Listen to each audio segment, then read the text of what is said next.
ಮಂಡ್ಯದಲ್ಲಿ ರಚನೆ ಆಗತ್ತಾ ಕೋಮು ನಿಗ್ರಹ ದಳ. ಹನುಮ ಸಂಕೀರ್ತನ ಯಾತ್ರೆ ವೇಳೆ ಹೈಡ್ರಾಮಾ ನಡೆದಿದೆ. ಹಿಂದುತ್ವವಾದಿ ಕೋಮು ಕಾರ್ಯಕರ್ತರು ಇದ್ದಕ್ಕಿದ್ದ ಹಾಗೆ ಜಾಮಿಯಾ ಮಸೀದಿಯೊಳಗೆ ನುಗ್ಗಿದ್ದಾರೆ. ಹಾಗಾದ್ರೆ ಏನಿದು ಜಾಮಿಯಾ ಮಸೀದಿ ವಿವಾದ?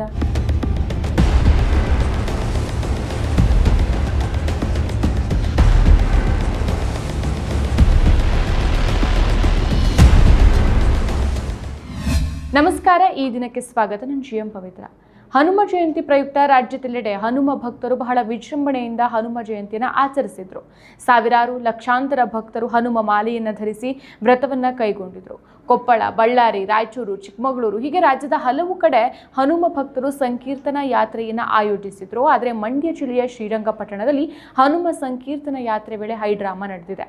ಹನುಮ ಜಯಂತಿ ಆಚರಣೆಗಾಗಿ ಸಂಘ ಪರಿವಾರ ಶ್ರೀರಂಗಪಟ್ಟಣದಲ್ಲಿ ಬುಧವಾರ ಹನುಮ ಮಾಲಾಧಾರಿಗಳ ಸಂಕೀರ್ತನಾ ಯಾತ್ರೆಯನ್ನು ಆಯೋಜಿಸಿತ್ತು.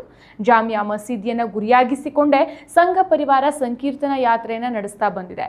ಕೇಸರಿ ಮಾಲಾಧಾರಿಗಳು ಗದ್ದಲ ಸೃಷ್ಟಿಸುತ್ತಾರೆ ಅನ್ನೋದನ್ನು ಅಂದಾಜಿಸಿದ ಜಿಲ್ಲಾಡಳಿತ ಸ್ಥಳದಲ್ಲಿ ಪೊಲೀಸ್ ಬಂದೋಬಸ್ತನ್ನು ಮಾಡಿತ್ತು.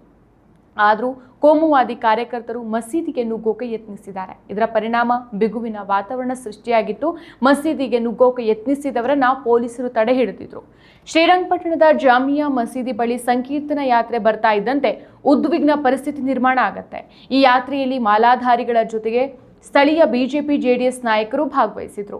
ಹನುಮ ಮಾಲಾಧಾರಿಗಳು ಜಾಮಿಯಾ ಮಸೀದಿ ವೃತ್ತದಲ್ಲಿ ಕುಳಿತು ಹನುಮಾನ್ ಚಾಲಿಸ್ ಪಠಣ ಮಾಡಿದ್ದಾರೆ. ಹನುಮ ಮಾಲಾಧಾರಿಗಳು ಜಾಮಿಯಾ ಮಸೀದಿಯ ಮುಂದ್ಗಡೆಯಿಂದ ಸಾಗಿ ಹೋಗುವಾಗ ಹಿಂದುತ್ವವಾದಿ ಕೋಮು ಕಾರ್ಯಕರ್ತರು ಕೆಲವರು ಇದ್ದಕ್ಕಿದ್ದ ಹಾಗೆ ಜಾಮಿಯಾ ಮಸೀದಿಯೊಳಗೆ ನುಗ್ಗಿದ್ದಾರೆ. ಅದರಿಂದಾಗಿ ಜಾಮಿಯಾ ಮಸೀದಿ ಬಳಿ ಉದ್ವಿಗ್ನ ವಾತಾವರಣ ಉಂಟಾಗಿತ್ತು. ಮಸೀದಿಗೆ ನುಗ್ಗೋಕೆ ಯತ್ನಿಸಿದವರನ್ನ ಪೊಲೀಸರು ತಡೆ ಹಿಡಿದಿದ್ರು. ಇದು ನಮ್ಮ ಹಿಂದೂಗಳ ಜಾಗ, ಅಲ್ಲಿ ದೇವಸ್ಥಾನ ಇತ್ತು, ಅದನ್ನ ಕೆಡವಿ ಮಸೀದಿ ಕಟ್ಕೊಂಡಿದ್ದೀರಾ, ಮಸೀದಿ ಒಳಗಿರೋ ದೇವರು ನಮ್ಮ ಹನುಮ ಅಂತ ಎಲ್ಲ ಕೂಗಾಡಿದ್ರು. ಅಷ್ಟೇ ಅಲ್ಲ, ಕುಂಬಳಕಾಯಿ ಈಡನ್ನ ತೆಗೆದುಕೊಂಡು ಬಂದು ಮಸೀದಿಯ ಮುಂದೆ ಒಡೆದು ನಾವಿಲ್ಲಿ ಹನುಮ ಮಂದಿರವನ್ನ ಕಟ್ಟಿಯೇ ತೀರ್ತೇವೆ ಅಂತ ಪ್ರತಿಜ್ಞೆ ಮಾಡಿದ್ರು. ಇದು ಕೆಲಕಾಲ ಅಲ್ಲಿ ಉದ್ವಿಗ್ನ ವಾತಾವರಣ ಉಂಟು ಮಾಡತ್ತೆ. ಸ್ಥಳದಲ್ಲಿದ್ದಂಥ ಪೊಲೀಸರು ಬರ್ತಾರೆ, ಮಾಲಾಧಾರಿಗಳ ಮನವೊಲಿಸೋಕೆ ಮುಂದಾಗ್ತಾರೆ. ಹಾಗೂ ಆ ಟೈಮ್ನಲ್ಲಿ ಪೊಲೀಸರು ಮತ್ತು ಮಾಲಾಧಾರಿಗಳ ನಡುವೆ ವಾಗ್ವಾದ ನಡೆಯುತ್ತೆ. ಆದರೂ ಸಹ ಪೊಲೀಸರು ತಮ್ಮ ತೀವ್ರ ಪ್ರಯತ್ನದ ನಂತರ ಮಾಲಾಧಾರಿಗಳ ಮನವೊಲಿಸಿ ಅಲ್ಲಿಂದ ಕಳಿಸ್ಕೊಡ್ತಾರೆ. ಜಿಲ್ಲಾ ಪೊಲೀಸ್ ವರಿಷ್ಠಾಧಿಕಾರಿ ಮಲ್ಲಿಕಾರ್ಜುನ್ ಬಾಲ್ದಂಡಿ, ಹೆಚ್ಚುವರಿ ಪೊಲೀಸ್ ವರಿಷ್ಠಾಧಿಕಾರಿ ತಿಮ್ಮಯ್ಯ ಅವರು ಭದ್ರತೆಯನ್ನು ವಹಿಸಿದ್ರು. ಸುಮಾರು 1800 ಪೊಲೀಸ್ ಅಧಿಕಾರಿ ಮತ್ತು ಸಿಬ್ಬಂದಿಯನ್ನ ಭದ್ರತೆಗೆ ನಿಯೋಜಿಸಲಾಗಿತ್ತು. ಇನ್ನು ಈ ಬಗ್ಗೆ ಗೃಹ ಸಚಿವ ಡಾಕ್ಟರ್ ಜಿ ಪರಮೇಶ್ವರ್ ಅವರು ಮಾತನಾಡಿ, ಪ್ರತಿ ಬಾರಿಯಂತೆ ಈ ಬಾರಿಯೂ ಭಜನೆ ಮಾಡಿದ್ದಾರೆ, ಮಸೀದಿ ಮುಂಭಾಗ ಭಜನೆ ಮಾಡಿದ್ದಾರೆ ಅಷ್ಟೇ. ಮಂಡ್ಯದ SP ಜೊತೆ ಮಾತಾಡಿದ್ದೇನೆ, ಮಸೀದಿ ಎದುರು ಭಜನೆ ಮಾಡೋದು ಅವರು ಮಾಡುವಂತ ಒಂದು ಪದ್ಧತಿ, ಅದೇ ರೀತಿಯಾಗಿ ಭಜನೆ ಮಾಡಿದ್ದಾರೆ ಅಷ್ಟೇ. ಅಲ್ಲಿ ಯಾವುದೇ ರೀತಿ ಗಲಾಟೆ ಆಗಿಲ್ಲ, ಕಾರ್ಯಕರ್ತರು ಜಾಸ್ತಿ ಸಂಖ್ಯೆಯಲ್ಲಿ ನೆರೆದಿದ್ರು ಅಂತ ಮಂಗಳೂರಲ್ಲಿ ಡಾಕ್ಟರ್ ಜಿ ಪರಮೇಶ್ವರ್ ಅವರು ಹೇಳ್ತಾರೆ. ಹಾಗಾದ್ರೆ ಏನಿದು ಜಾಮಿಯಾ ಮಸೀದಿ ವಿವಾದ ಅಂತ ನೋಡೋದಾದ್ರೆ, ಶ್ರೀರಂಗಪಟ್ಟಣ ಬ್ರಿಟಿಷರನ್ನ ಭಾರತದಲ್ಲಿ ಮೊಟ್ಟ ಮೊದಲ ಬಾರಿಗೆ ಸೋಲಿಸಿದ ಹೈದರಾಲಿ ಮತ್ತು ಟಿಪ್ಪು ಸುಲ್ತಾನನವರ ರಾಜಧಾನಿ. ಮೈಸೂರು ಅರಸರಿಗೂ ರಾಜಧಾನಿಯಾಗಿದ್ದ ವಿಶ್ವವಿಖ್ಯಾತಿ ಪಡೆದಿರುವ ಶ್ರೀರಂಗಪಟ್ಟಣದಲ್ಲಿ ಟಿಪ್ಪುವಿನ ವೀರ ಸಾಹಸವನ್ನು ಸಾರುವಂತಹ 10 ಸ್ಥಳಗಳಿದೆ. ಅವುಗಳೀಗ ಸ್ಮಾರಕಗಳಾಗಿದೆ. ಅದೇ ರೀತಿ ಟಿಪ್ಪು ಕಟ್ಟಿದ ಸಲಹಿದ ದೇವಸ್ಥಾನಗಳು, ಮಸೀದಿಗಳೂ ಇದೆ. ಶ್ರೀರಂಗಪಟ್ಟಣದ ಕೋಟೆಯ ಒಳಗೆ 2 ಕಳಸಪ್ರಾಯದ ರೀತಿ ಕಟ್ಟಡಗಳಿದೆ. ಒಂದು ಶ್ರೀರಂಗನಾಥ ಸ್ವಾಮಿ ದೇವಾಲಯ, ಮತ್ತೊಂದು ಜಾಮಿಯಾ ಮಸೀದಿ. ಇವೆರಡೂ ಸಹ ಕೂಗಳತೆ ದೂರದಲ್ಲಿದ್ದು ಗೋಪುರಾದಾಕಾರದಲ್ಲಿ ನಿರ್ಮಾಣ ಆಗಿದೆ. ಈ 2 ಶ್ರದ್ಧಾ ಕೇಂದ್ರಗಳು ಪ್ರತಿದಿನ ಪ್ರವಾಸಿಗರನ್ನ, ಭಕ್ತರನ್ನ ಆಕರ್ಷಿಸುತ್ತೆ. ಆ ಮೂಲಕ ನೂರಾರು ಜನ ಈ ದೇವಾಲಯ ಮತ್ತು ಮಸೀದಿಯ ಸುತ್ತ 10 ರೀತಿಯ ವ್ಯಾಪಾರ ವಹಿವಾಟುಗಳನ್ನು ನಡೆಸ್ತಾ ಜೀವನವನ್ನ ಸಾಗಿಸ್ತಿದ್ದಾರೆ. ಇನ್ನು ಕೆಲ ಹಿಂದುತ್ವವಾದಿಗಳ ವಾದ ಏನು ಅನ್ನೋದನ್ನ ನೋಡೋದಾದ್ರೆ, 1659ರಲ್ಲಿ ವಿಜಯನಗರದ ಸಾಮ್ರಾಜ್ಯ ಇತ್ತು. ದೊಡ್ಡ ದೇವರಾಜ ಒಡೆಯರ್ ಅವಧಿಯಲ್ಲಿ ದೇವಸ್ಥಾನವೊಂದನ್ನು ಕಟ್ಟಲಾಗಿದೆ. ಬಾಗಿಲು ವೆಂಕಟರಮಣ ದೇವಸ್ಥಾನ ಅಂತ ದೇಗುಲದ ಹೆಸರನ್ನ ಇತ್ತು. ವೆಂಕಟೇಶ್ವರ ಸ್ವಾಮಿ, ಆಂಜನೇಯ ಸ್ವಾಮಿ ಅಲ್ಲಿ ಪ್ರಧಾನ ದೇವರುಗಳು. ಮಾಧ್ವಯತಿಗಳು ಬಂದಾಗ ಉಳಿದುಕೊಳ್ಳೋಕೆ ಈ ದೇವಸ್ಥಾನ ಇತ್ತು. 1784ರಲ್ಲಿ ಟಿಪ್ಪು ಈ ದೇವಸ್ಥಾನವನ್ನ ಕೆಡವಿ ಅಲ್ಲಿ ಮಸೀದಿಯನ್ನ ಕಟ್ಟಿದ್ದಾರೆ. ಸಾಫ್ಟ್ ಟಾರ್ಗೆಟ್ ರೂಪದಲ್ಲಿ ಈ ದೇವಸ್ಥಾನವನ್ನ ಕೆಡವಿ ಮಸೀದಿ ಕಟ್ಟಲಾಯಿತು ಅಂತ ಆರೋಪಿಸಲಾಗುತ್ತೆ.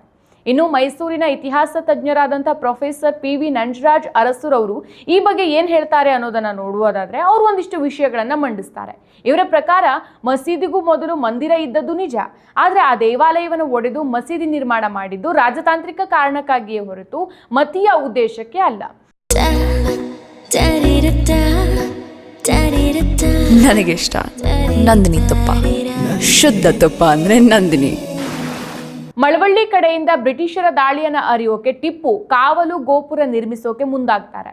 ಸೊ ಆ ಕಾವಲು ಗೋಪುರ ಇರೋದು ಎಲ್ರಿಗೂ ಗೊತ್ತಾಗಬಾರ್ದು, ರಹಸ್ಯವಾಗಿರ್ಬೇಕು ಅನ್ನೋದಕ್ಕಾಗಿ ಮಸೀದಿಯೊಳಗೆ ಆ ಕಾವಲು ಗೋಪುರವನ್ನ ನಿರ್ಮಿಸಲಾಗತ್ತೆ. ಈ ಮಸೀದಿಯಲ್ಲಿನ ಕಾವಲು ಗೋಪುರದ ಒಳಗೆ 200 ಮೆಟ್ಟಿಲುಗಳಿದೆ. ಅಲ್ಲಿ ನಿಂತ್ರೆ ಸುಮಾರು 40 ಮೈಲಿ ದೂರದ ಮಳವಳ್ಳಿವರೆಗೂ ಸಹ ನೋಡಬಹುದು. ಸೊ ರಕ್ಷಣಾ ಕಾರ್ಯಾಚರಣೆ ಎಂದಿಗೂ ರಹಸ್ಯವಾಗಿರುತ್ತೆ. ಆಂಜನೇಯ ದೇವಸ್ಥಾನದ ಮೇಲೇನೆ ಗೋಪುರ ಕಟ್ಟಬಹುದಿತ್ತು. ಸೈನಿಕರು ಓಡಾಡುವಾಗ ದೇವರ ಗರ್ಭಗುಡಿಗಳನ್ನು ತುಳಿತಾರೆ ಅನ್ನೋ ಆರೋಪಗಳು ಬರೋದನ್ನ ತಪ್ಪಿಸೋದಕ್ಕಾಗಿ ಟಿಪ್ಪು ಮಸೀದಿಯನ್ನು ನಿರ್ಮಿಸಿದ ಅಂತ ಇವ್ರು ಹೇಳ್ತಾರೆ.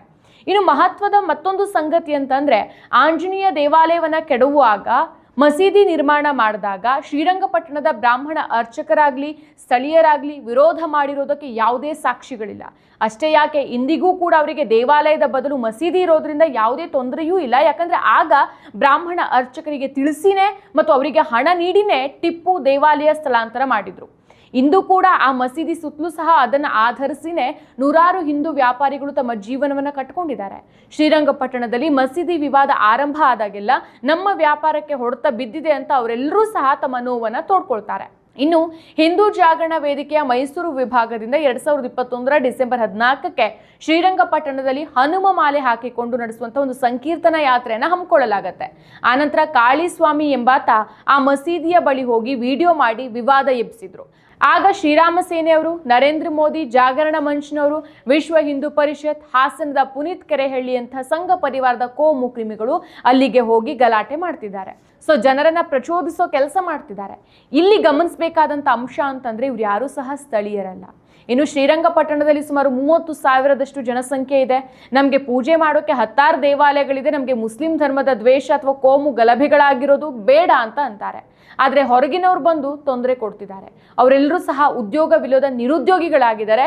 ಇಲ್ಲಿನ ಜನರ ಬೆಂಬಲ ಅವರಿಗೆ ಇಲ್ಲ ಅನ್ನೋದು ಸ್ಥಳೀಯರ ಮಾತು. ಶಾಂತಿ ಸಹಬಾಳ್ವೆಯಿಂದ ನೆಮ್ಮದಿಯಾಗಿದ್ದಂಥ ಶ್ರೀರಂಗಪಟ್ಟಣಕ್ಕೆ ಬೆಂಕಿ ಹಚ್ಚೋ ಕೆಲಸವನ್ನ ಹೊರಗಿನ ಶಕ್ತಿಗಳು ಮಾಡ್ತಾ ಇದ್ದಾರೆ. ಇನ್ನು ಮಂಡ್ಯಕ್ಕೆ ಒಂದು ದೊಡ್ಡ ಇತಿಹಾಸ ಇದೆ. 1948ರಲ್ಲಿ ಗಾಂಧೀಜಿಯವರು ವಿಧಿವಶರಾದಾಗ ಅವರ ಚಿತಾಭಸ್ಮವನ್ನ ಮಂಡ್ಯ ಜಿಲ್ಲೆಯ ಶ್ರೀರಂಗಪಟ್ಟಣದ ಬಳಿ ಪಶ್ಚಿಮ ವಾಹಿನಿ ನದಿಯಲ್ಲಿ ವಿಸರ್ಜಿಸಲಾಗುತ್ತೆ. ಅದರ ನೆನಪಿಗಾಗಿ ಪಶ್ಚಿಮ ವಾಹಿನಿಯ ಬಳಿ ಸ್ಮಾರಕವೊಂದನ್ನು ನಿರ್ಮಿಸಲಾಗಿದೆ. ಸೊ ಇಂಥ ಇತಿಹಾಸ ಇರುವಂತಹ ಮಂಡ್ಯ ಕಳೆದ 4-5 ವರ್ಷಗಳಿಂದ ಕೋಮು ಪ್ರಯೋಗಶಾಲೆಯಾಗಿ ರೂಪುಗೊಳ್ತಾ ಇರೋದು ಸ್ಪಷ್ಟವಾಗಿ ಕಾಣಿಸ್ತಾ ಇದೆ. ಕರಾವಳಿ ಕರ್ನಾಟಕವನ್ನ ಹಾಳುಗೆಡವಿದ್ದಾಯಿತು. ಈಗ ಮಂಡ್ಯವನ್ನ ಕಮ್ಯುನಲ್ ಶಕ್ತಿ ಕೇಂದ್ರವನ್ನಾಗಿ ರೂಪಿಸುವ ಪಿತೂರಿಗಳು ಎಗ್ಗಿಲ್ಲದೆ ನಡೆದಂತೆ ಕಾಣಿಸ್ತಾ ಇದೆ. ಮಂಡ್ಯ ಹೇಳಿ ಕೇಳಿ ಚಳವಳಿಗಳನ್ನೆಲ್ಲ ಫ್ಯೂಡಲ್ ಜಾತಿ ವ್ಯವಸ್ಥೆ ಬಲವಾಗಿದ್ರೂ ಸಹ ಅಷ್ಟೇ ದೊಡ್ಡ ಮಟ್ಟದ ದಲಿತ ಮತ್ತು ರೈತ ಚಳುವಳಿಗಳು ಪ್ರೀತಿ, ಸೌಹಾರ್ದತೆ, ಮನುಷ್ಯ ಸಂಬಂಧಗಳನ್ನು ಗಟ್ಟಿಯಾಗಿಸುವಂಥ ಕೆಲಸವನ್ನ ನಿರಂತರವಾಗಿ ಮಾಡ್ತಾನೆ ಬಂದಿದೆ.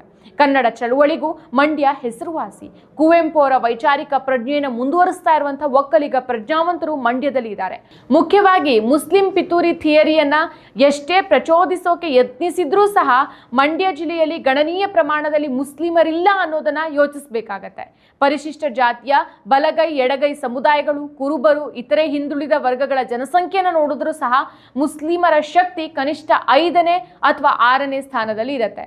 ಸೊ ಟಿಪ್ಪು ಸುಲ್ತಾನ್ ಆಳ್ವಿಕೆ ಕಾಲದಿಂದನೂ ಸಹ ಮಂಡ್ಯ ಸೌಹಾರ್ದತೆಯ ನೆಲ. ಟಿಪ್ಪು ತಂದ ಭೂ ಸುಧಾರಣೆಗಳನ್ನ, ರೈತಪರ ಕಾರ್ಯಕ್ರಮಗಳನ್ನ ಈಗಲೂ ಮಂಡ್ಯದ ಹಿರಿಯರು ನೆನೆಯುತ್ತಾರೆ. ಟಿಪ್ಪು ಹೆಸರಲ್ಲಿ ಕೋಮು ದ್ವೇಷ ಹರಡೋಕೆ ಯತ್ನಿಸಿದಾಗಲೂ ಸಹ ಮಂಡ್ಯದ ಪ್ರಜ್ಞಾವಂತರು ಬಲವಾಗಿ ಖಂಡಿಸಿದ್ರು. ಶ್ರೀರಂಗಪಟ್ಟಣ ಮತ್ತು ಉರಿಗೌಡ ನಂಜೇಗೌಡ, ಕೆರೆಗೋಡು ಪ್ರಕರಣ, ನಾಗಮಂಗಲದಲ್ಲಿ ಕೋಮು ದಳ್ಳುರಿ, ಮದ್ದೂರು ಗಲಭೆಗಳಿಗೆ ಪಿತೂರಿ ನಡೆಸಿ ಬಿಜೆಪಿ ತನ್ನ ಬೇಳೆಯನ್ನು ಬೇಯಿಸಿಕೊಂಡಿದೆ. ಈಗಾಗಲೇ ಸರ್ಕಾರ ದಕ್ಷಿಣ ಕನ್ನಡದಲ್ಲಿ ಕೋಮು ನಿಗ್ರಹ ದಳವನ್ನು ಸ್ಥಾಪಿಸಿದೆ. ಮಂಡ್ಯದಲ್ಲಿ ಕೋಮು ದ್ವೇಷಗಳು ಹೆಚ್ಚಾಗದಂತೆ ತಡೆಯೋಕೆ ಇಲ್ಲಿಯೂ ಸಹ ಕೋಮು ನಿಗ್ರಹ ದಳ ರಚಿಸಬೇಕು ಅನ್ನೋ ಆಗ್ರಹಗಳು ವ್ಯಕ್ತವಾಗ್ತಾ ಇದೆ. ಸೊ ಇದನ್ನ ಸರ್ಕಾರ ಸೂಕ್ಷ್ಮವಾಗಿ ಗಮನಿಸಿ ಕೋಮು ಕ್ರಿಮಿಗಳ ವಿರುದ್ಧ ಕಠಿಣ ಕ್ರಮವನ್ನು ತೆಗೆದುಕೊಳ್ಬೇಕಾಗಿದೆ.